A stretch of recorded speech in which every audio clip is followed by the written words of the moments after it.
Welcome to The Grasp. I'm Doug. Today we wrap up our series on an introduction to trading and technical analysis, and we'll be covering goals and trading traps. So let's get it.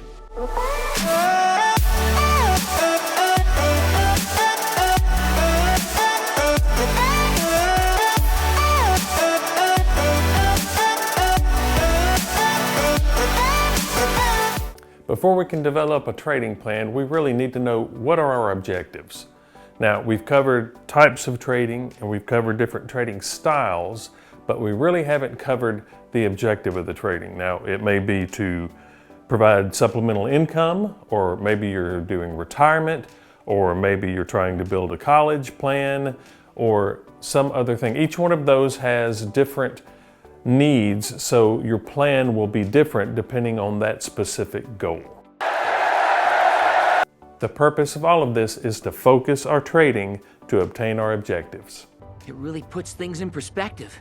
Let me illustrate what I'm talking about.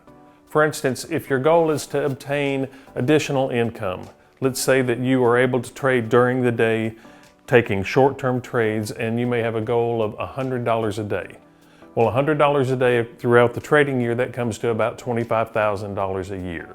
If your objective is to swing trade, well, then the amount of capital you have in your account will be a determining factor of that. For example, let's say that your swing trading account has $50,000 in it, and you're going to take 10 trades a month, and therefore you may reasonably think, I can make $1,500 a month swing trading 10 trades a month. Your available time will also dictate your objectives. The point is, when you determine all of this, it's easy to break it down and to figure out how much I need to make per day or per trade in order to obtain that objective. You must cut down the mightiest tree in the forest with a herring. Now, in the trading game, nobody's going to give you a pay raise, only you can do that. As you become more confident, you can increase your share sizes to increase the amount of money that you earn. Oh yeah! But here's the first trap. When you're in trading, don't think about it in terms of money.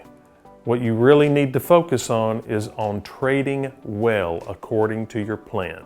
Like, what are my skills? In order to remain objective, we need to track all of our trading activity.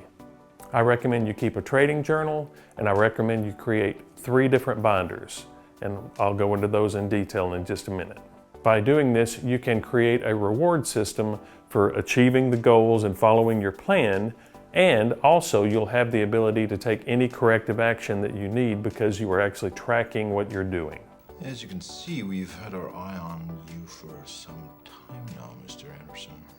Now, when we're talking about our goals, let me give you a caution. Most traders think they're going to make millions right off the bat when they enter in the trading world. But no profession does that, right? Not even a doctor or a lawyer. It takes time to build up experience and talent.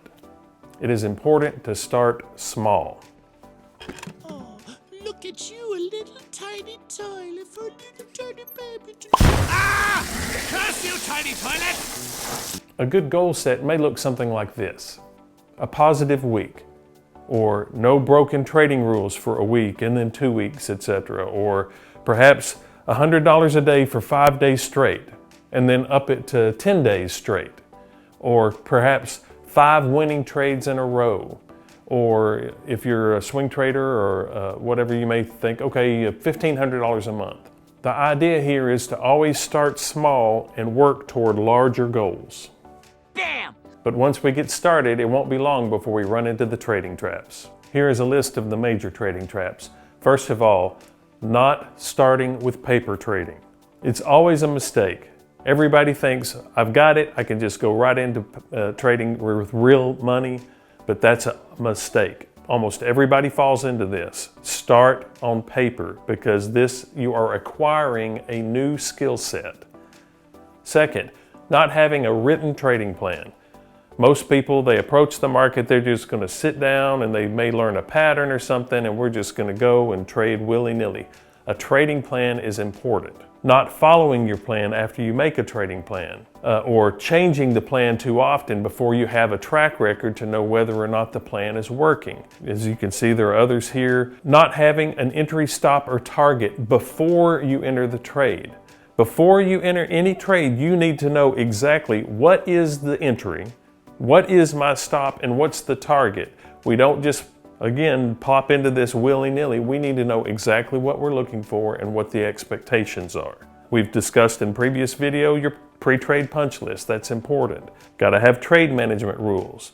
Revenge trading is something almost all new traders fall into. If you get into a trading day and you start having losses and then you just pop into revenge mode, I'm going to get that money back. And so you just trade yourself and just compound the losses. That's extremely common.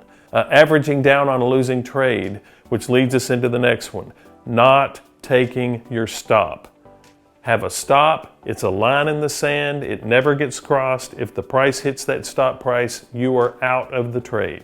That's the thing that keeps us from blowing our accounts up. Now we'll cover all of this in greater detail on through the actual course. This has all just been the introductory course. But the first point that we'll make is you need to have clearly defined goals, both short-term and long-term. Each trading day, your objective should be very clear. Once you reach your goal for the day, you can stop trading or start using a trail stop if you want to keep trading. But don't turn a winning day into a losing day. If you fall into one of the trading traps, identify it as quickly as you possibly can. We can always make small adjustments to our plan if we need to, but the best way to do that is to understand what's going on, and the best way for that to happen is to track your trades. If you continue to have problems or fall into a slump, it's okay to take a break, step back away from it, and recollect yourself, maybe take a week off. That's all for right now. Now I know we've just kind of skimmed across the top of all of this. We've talked about a trading plan. Well, how do you make a trading plan? We'll cover that in detail in another video, but we're going to walk through everything. I even have some resources on our website that I'll provide to you that'll help you accomplish all these things, how to set up a binder, how to develop a trading plan, all of those things. Right now, let's just focus on getting our goals set and we'll move from there. Again, appreciate you. If you have any comments, leave them below, like or subscribe, and we'll see you back here next time on The Grasp.